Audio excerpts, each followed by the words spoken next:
Righty then. So, I mean, from these two games, the good news is that I think mechanically you're at a really good spot right now. But I think where we need to improve is the game knowledge. So I think when you're doing some kind of play, stuff like that, you're doing amazing. But I feel like some of the decisions aren't going down too well. Now, one of the first big decisions that you're looking to make in the game is your first item. So if you are playing into a lane that you can be the aggressor, you can be really powerful and you can kind of shut them down easily. Say you replace Milio here with a Nautilus and maybe you replace Draven with, I don't know, a Zeri. Then we could be in a position where we could potentially go Doran's Blade. But because we're looking to just play to our spikes instead, when we can be stronger, we're just going to go longsword so that we get to our mythic earlier than what we would if we went Doran's Blade. Because Doran's Blade is just, we're just throwing that gold away, right? And we don't have these inventory spaces which we had later on in these games to pick up a dagger here or a longsword there and have these really efficient back timings, right? Right. Yep. So it's But it's like you say, Seri is weak earlier, right? yeah. Uh, yeah. Like Zeri relies on kind of scaling, so like Jinx can be very aggressive into her. Seri is champion you see often. Yeah, Really so well. she's very difficult, but like people will see pros play her and then they'll be like, "Oh, I want to play her," right? So I mean, I do have a pretty good game with her. The she only game I did play with her. she is good. She's Uh, strong. I went 11-3. Aha, Pretty well. so I left myself a little note. Yeah. So this is the ward spot that I was talking about. So when you're in this position and you're playing defensive, if you walk up to this little gap, there's like a gap in the wall like this.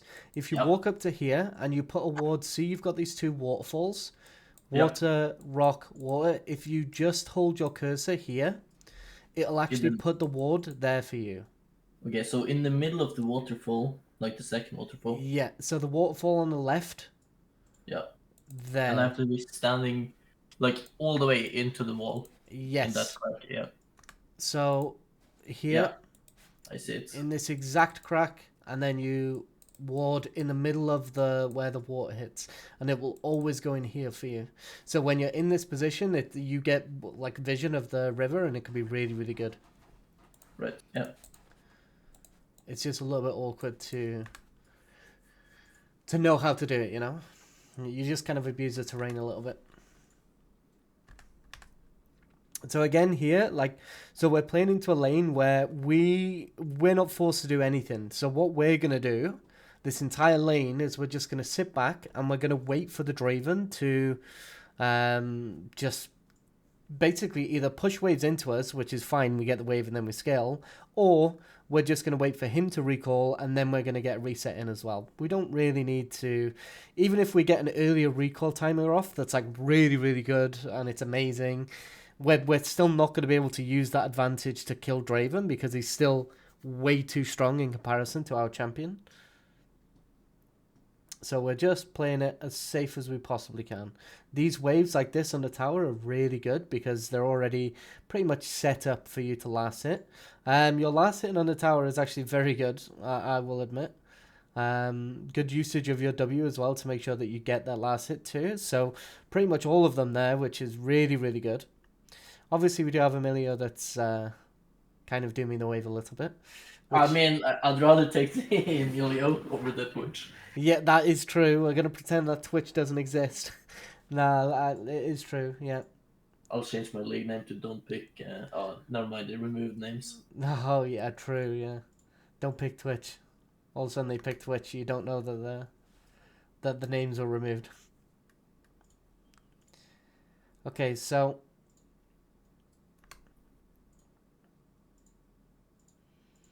at this point again, we're just either gonna let the wave become big and push it in, or we're just gonna let him counter push the wave. Like either way, it's fine. It's a shame we can't get anything on this dragon though, but we don't want to give it away.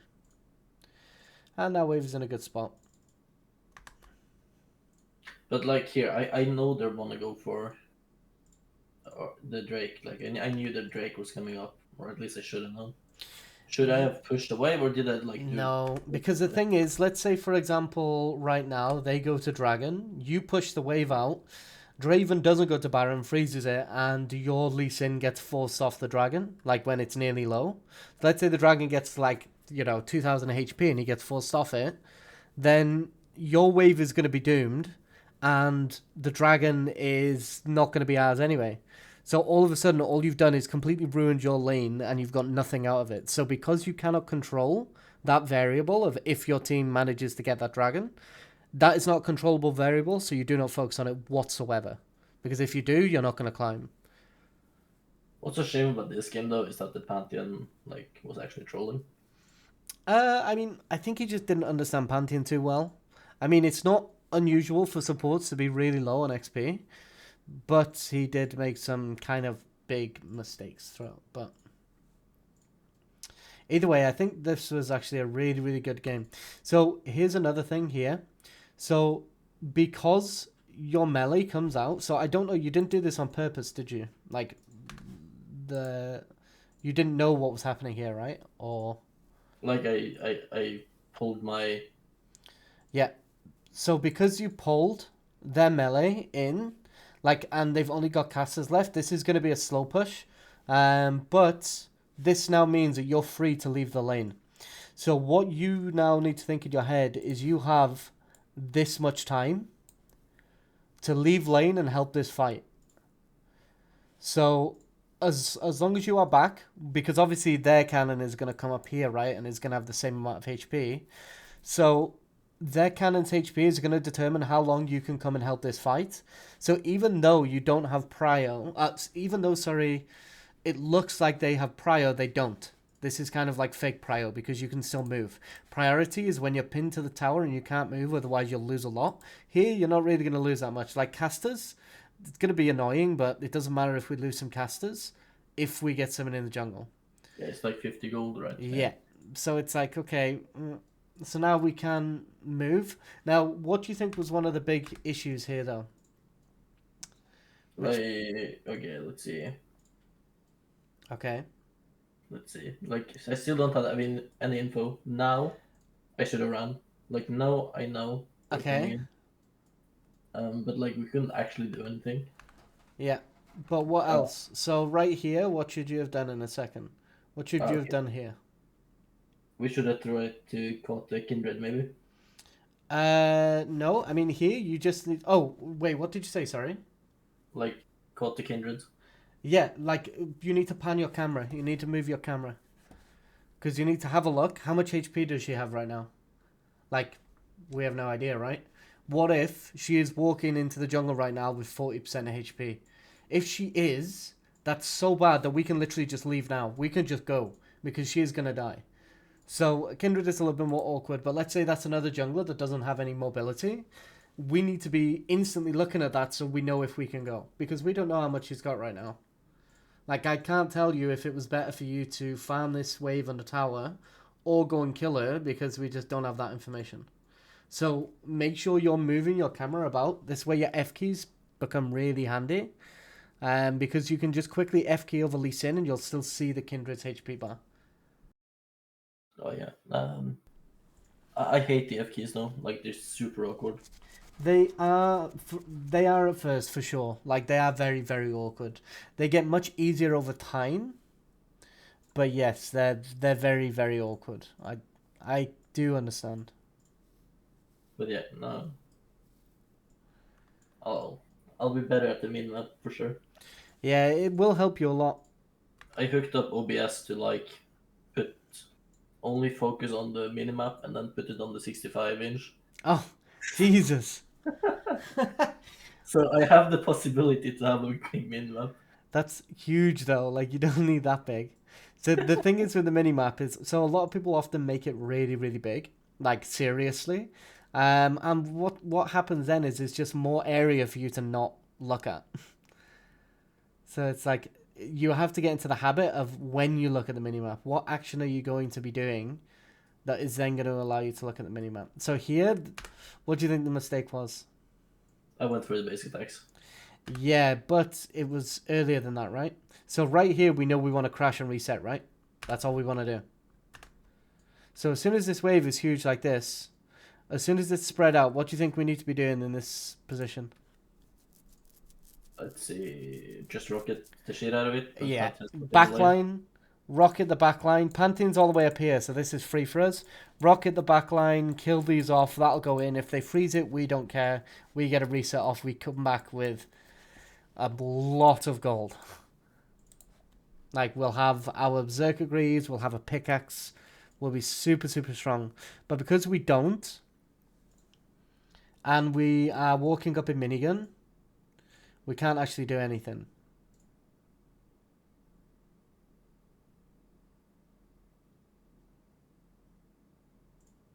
And then, yeah, those autos allowed him to get into range. But, I mean, it wasn't the worst. It did kind of work out in a way. I mean, in a way, I got a kill, didn't I? Yeah. Did you get a kill? No. Was it this? I think Maybe it was. maybe it was, actually. Yeah, it was. Oh, there we go, yeah. Yeah. So the reason why that lands is because I think the splash damage, because it impacts the area, it actually hit behind him as well. Because it still hit him, and this is the impact range, right? So because of that, it actually hits Pantheon behind, which is actually a really interesting interaction. I like it. I didn't realize that was actually a thing. It's if I see it, I can understand why, but it's not something that you look at and think, So here, another thing. I know what you were trying to do. You were trying to use your minigun to get faster rockets, right? Was that what you were doing, or? No, it's more DPS, you know. Oh, yeah, I guess. But here, like, we don't want to flash straight away because, see here, we were just about to get in range for another auto. So we use our flash way too soon. So there, we could have got another auto, but you see how we flashed? We actually cancelled one of our autos with the flash, which that auto alone would have killed him. So it's just like a little kind of flash trick, I guess. But yeah, if we kill him there, we kill Kindred too. It's a very on the line play, but if we would have done that, we would have got Kraken off that, which would have been amazing. So if we didn't mess that flash, we could have just gone straight Kraken Slayer, which, again, amazing at this level of the game, right? So, again, this is what I'm saying about your laning at the moment. It's almost there. It's like almost there, but it's just a few kind of game fundamentals that are currently kind of stopping you from snowballing super hard. Yeah, and also I don't know what to do with the lane. Yeah, you've put a lot into your kind of champion knowledge, and I guess that's because you kind of watch a lot of streamers, but... No, I don't watch any streamers. Oh, I thought you watched Reckless. Nah, I just watch some clips on YouTube. Oh, okay, fair enough. But I have played the game for almost 10 years now. Yeah, I mean, that too, to be fair. Like, you've just played it a long time. Honestly, it's these small little things, if you tweak them, they're the small things that end up giving you such a huge lead that it's so hard to lose a game. I checked my stats on my account the other day, and it was like, if I have 2 kills by 10 minutes, I win 100% of the games. And I was like, that's crazy. That's such a funny stat. But it's... Wait, can you check that? It was on League of Graphs. So I was like, that's hilarious. But it's a thing, right? It's like, if you get this early game down right, you don't really need to be that good at mid to late game because it's already done. So here as well, like, we hesitate. So, like, right there, as soon as you land that rocket, just R straight away. So what you do is you throw your R like this, okay? And what's he going to do? He's either going to continue walking on his trajectory and he's going to get hit by it and die, or he's going to walk back up here and then we're going to catch him here and he's going to die. So use your ult and use the terrain to make sure that you're really getting these kills, because this would have been huge for us. And then, yeah, unfortunately, Liss came down. We did tunnel a little bit here. But it's fine. we don't talk about that. It's fine. So this is also a thing to the build that I told you when you were building. If you go the pickaxe instead of people always default to Noon Quiver. If you go pickaxe and these instead, Yeah, then no, I always use the best amount of gold I can. So if yeah, pickaxe is like if I can buy a dagger and the pickaxe, I always do the pickaxe first. yeah, it's So I really get really that. good. I get maximizing your gold Yeah, usage, and it's also very nice to pick up the pickaxe when you can because it's so expensive. yeah, it's very very pricey. So yeah, no, I got that concept. So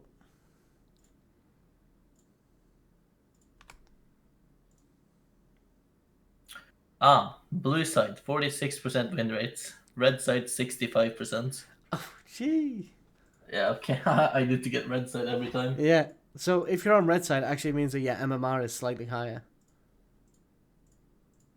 Like not by a What? lot, but slightly. Because back in the day when they didn't have ways to change the camera, a lot of the players that played on locked cam complained so much in like season two, that it was much harder to play from red side on a locked camera. So they ended up making it so that if you're on red side, it means the MMR of your team is slightly higher, so you've got a higher chance of winning by just a little bit. Like XD. yeah, crazy, right? But just a minute amount, but just enough to slightly favor it. It's crazy. Now, obviously, my it doesn't matter, but it's still in the game, as far as I'm aware, anyway. my win rate with 2 kills before 10 minutes is 47%. Oh, okay. I think I actually win more games from behind because then I actually focus on farming. Yeah, I mean, that's one thing to focus on, right? Oh, this was very sad. Kind of weave down the middle. So again, ult usage is a bit awkward. Yeah, I mean, it's because I haven't played Jinx in a while, I would say too. Yeah, Like, normally I would have godlike Jinx ults, so yeah. So I would I don't say know. just kind of Jinx is probably one of your. It looks comfortable for you, you know. It is my most played champion. Yeah. So here, this is good now. We managed to punish a little bit. Just a little bit. So one thing you can do as well is you could have got an earlier reset there. Instead of hitting the dragon, all you want to do is W it so that you get the assist and then you recall. Because the only, like, you just want the assist because of you've got the legend rune, right? Legend bloodline. So as long as you W it and get the assist, you get the rune stack. But if you recalled instantly there, then this wave is potentially catchable. Wait, hold up. What did you? I Yeah, get like a rune stack. I thought yeah. those were no takedowns. No. So your legendary stacks, so Bloodline, Alacrity, or Yeah. Tenacity, you get stacks on them from objectives, like What Dragon. the Yeah, fuck? I did not know that. yeah. Okay, So if I you see. just W the Dragon, or what you can do is, like, you can, if say there's a fight in the pit and you're not there, if you ult the Dragon and your team get it, then you'll get the Legend stack. Yeah. Okay. So it's That's really, good to really know. good. Yeah. Another thing that's good for steals as well is the length of your W on Jinx is the maximum range of your R, like damage range, right? Because you know how it does more damage the longer range it is. Yeah. So the very tip of where your W fires to, that's the maximum range distance for your R.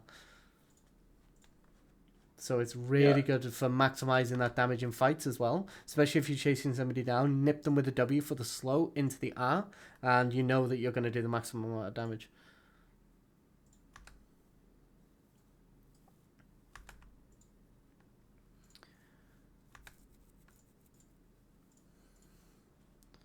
Okay. So here we just kited him into oblivion. So, this was actually an interesting concept, actually. Because in this situation, what a lot of players are very tempted to do is continue chasing for the kill. But the thing to realize is you moving in this trajectory is the correct play. If he's going to make a mistake and say, fight you here, and you're going to kite into him, if you kill him, great, fair enough. But you don't need to kill him. Like, you're just there to do damage while you're kiting. So don't feel pressured to go for kills like that. Because at the end of the day now, you've just forced one of them out, and now you can potentially Baron anyway. Obviously, I don't think your team wanted to, but that is a potential Baron angle. So making sure that you can at least see that is super important. I don't remember what note I was leaving myself here. Oh, yeah, no exchanges, yeah.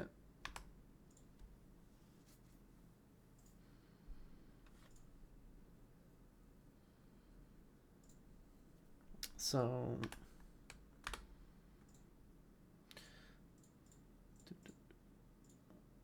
This was just a very weird. yeah, this was... I mean, we get the tower right, and that's like, okay, great, but...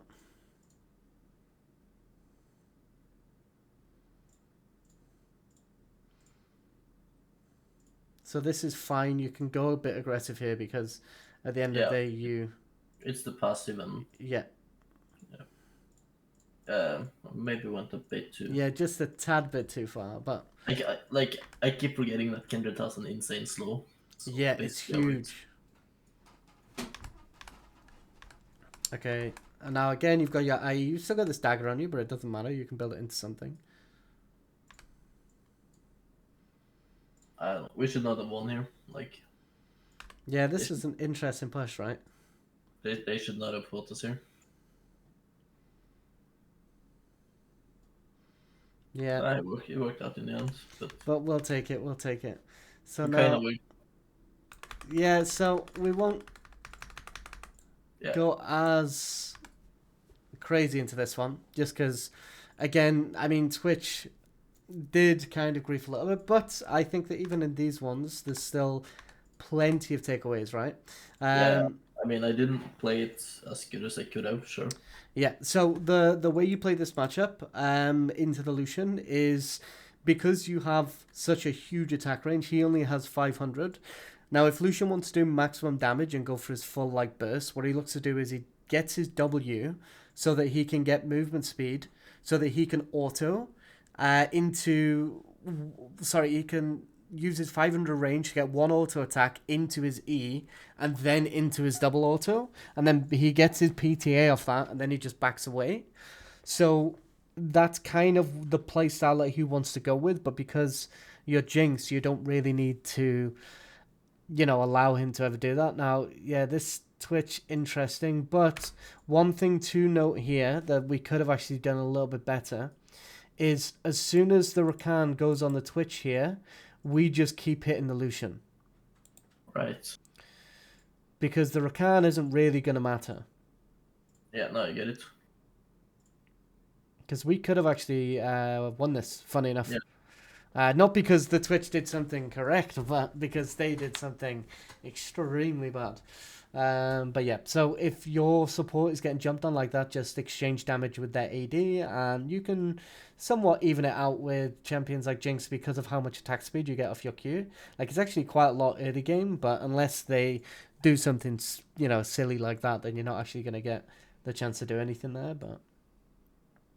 Get the concept with threat detection, I just didn't apply it, I guess. Yeah, it's fine, right? Because it's the thing, like, part of learning is just kind of going, oh, actually, I did know that. Why am I not applying it? Oh, okay, maybe, I did it previously, but I didn't think about it in this way, and then you'll do it better the next time. So it's one of the kind of main points. So, yes, what I was saying here is one of the things with Jinx is she plays a lot more like a mage matchup in a way, whereas you actually rely on your mana usage for fights, which is super, super important. So, for example, here, our wave is pushing, right? So we have these 2 extra casters, which is really good.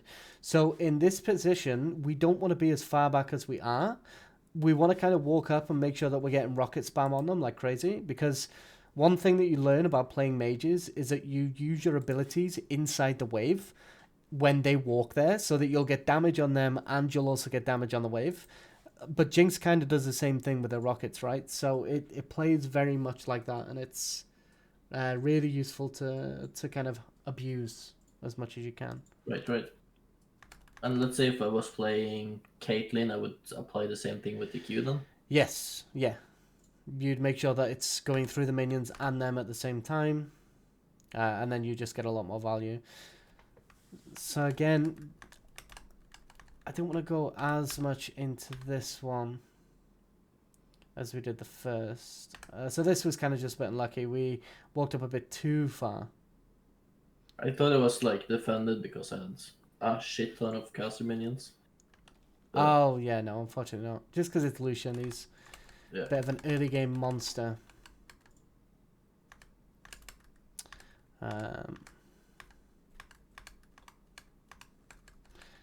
But okay, so this was this was such a shame. If I would have went earlier and just fought this instead of like waiting on the steal, then we could have potentially got this. I mean, it was good that you were trying to space from the Rakan. But he got the boom Q. reset. Yeah, and you got the Q as he came through, which was quite sad. But Talon did get the shutdown on that, which was Yeah, I fairly tried good. to flash before the much DQ came in. I Yeah. probably should have waited. And then Like- here, so here we just kind of need to back away from the tower, to be honest. Just sit back and just farm with W. Yeah, I kind of had a hope that my E would save me there, but Yeah, unfortunately. Recon. Okay, Lucian, so this is the next big concept that we can actually take from this game is one thing that you can do when you're in these situations and you just want to scale. I mean, we still don't have Mythic yet, and we do want that IE. So what we can do here is you hold the wave. You do want to hold it around about this point. And what you do is you kind of walk outside of the bush. You hold the wave. What you can do is you can spam in and out, but technically you can take no damage from it, but that's pointless. It doesn't really matter that much. So basically you hold the wave here, and now because your first tower has gone down, the enemy minions get more damage. So every tower that either you or the enemy have, buff your minions. So your minions right now are doing less damage than theirs, which means you can hold it here for an unlimited amount of time. You can just hold it here for the entire game if you want to. So this is another really good thing that you can do when you're behind, because support's inted or whatever, to just bring the game back. Now, But yeah. bad for them then to have taken the tower at 15 minutes then. What's that, sorry? Yeah, it's really bad to take it out this early, yeah. Unless you're playing something that can hard snowball the map. Let's say, for example, you're playing Caitlyn. You can take the tower as early as possible on Caitlyn because you want to be constantly getting plates on her. But on something like Jinx, where you are going to be looking to scale and you just want to play safe, sometimes, you know, being in this position is actually not that bad for you. If you're playing like Vayne and stuff like that, this is good too. The only thing is here, one thing that happens is, we mentioned this in the game as well. So your melees come to the front here, and every time these melees die, the minions have two modes. They target and they attack, but they can't do both at the same time. They just vary between them both. So if they don't have an attack available, then they can't really select a new target. So they have to get through each phase. Well, they can select a new target, but they don't have an attack, right? So they can't do anything. And then when their attack does come back up, they find a new target. So what ends up happening is the melee dies, as we can see here. And then because this melee dies, they want to find a target as quick as possible. So this minion wasn't getting attacked previously, but now it is by these casters. So because... Wait, back? Yep. So if you look, you'll see that because of how it works, that melee minion then goes, oh, you're attacking me, I'm going to come and attack you. So see here, like this cannon and this minion are focusing the cannon, whereas these three casters focus this melee. So now what this melee does is this melee goes, oh, I'm going to go and kill the casters because they're attacking me. And now it goes to kill them, and then it's in tower range. Because the siege is closer, but it's not attacking it. Yeah, so they're already in combat with the siege, and because it's a minion, they will just keep hitting it until it dies. So unless they get interrupted by a champion. So what you want to be doing is you want to make sure that your casters are always about here, outside of tower range, and then the wave will be like here, and that's where the perfect freeze is. Yeah, but like the minion then, like I understand it, like it doesn't actually focus the closest minion then. It focuses the minion that attacks it. Yeah, so it there's like a level of aggression, and if a minion is attacking it, it will go for it. Like this, the entire battle that the minions do is, there's a minion attacking my minion, I'm going to go and attack that minion. That's the basic of it anyway. I mean, there's obviously certain levels that it goes through, but yeah. Got the basics. Yeah. So yeah, so I made a note of that too. So another thing here is when they get close like this and you take aggro, like walk them up the lane. So walk them up the lane and then you can even reset aggro in this bush. Like as long as there were more minions here, then it will always come back and freeze again. So you can I do don't it. have any vision up there though. There could be like somebody waiting for me there. I mean, you can drag them to like here as well. Like you're safe enough. Like it's fine to just go to like here. It's not gonna matter too Really? much. Like if Yeah. Lucian is in the bush, he would kill me there. I mean, Lucian, I think we just saw him, didn't we? Oh, I swear we just saw Lucian. Yeah, see? Yeah. Okay, fine. Everybody's up there. Yeah. Okay, yeah.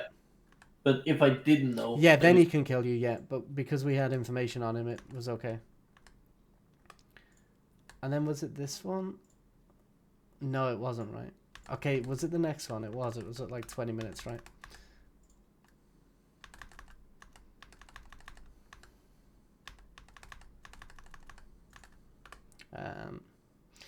So this was a huge shutdown on the Yeet. Okay, so the only other real thing that happened in this one, actually it was earlier, right? Was it this dragon? This one. Ah, yes. So this is how you like look to get them. So creating this timer in your head is, like I said when the game was playing, it's a jungler thing for smites, but you can apply it to Jinx as well. A little bit different because you need to know the ult range. But here, you just counted it down. So in the game, you know, when we were going like 8, 7, 6, 5, and then you throw it, and then that ends up giving you the perfect timer. This was actually hilarious that we managed to land this. And this is one of the things why I was saying about your mechanics. The fact that I can tell you to do this in this moment, and you can execute it, means that your champion mastery is already good enough. You just have to focus on everything else on the game. But yeah, this was hilarious. That was such a good play. Which, again, like, don't get me wrong, this one was a little bit unfortunate. We kind of got left in lane a little bit, but we still got plenty of things out of this, right? Like, plenty of concepts, stuff like that. So there's always something to take out of each game.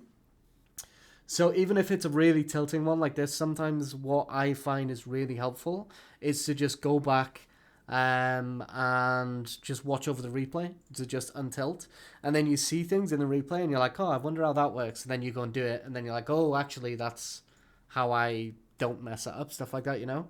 So it's yeah, I mean, it's a bit unfortunate, but either way, I think these were still some good games for learning. So what I'll do is I'll end the recording there.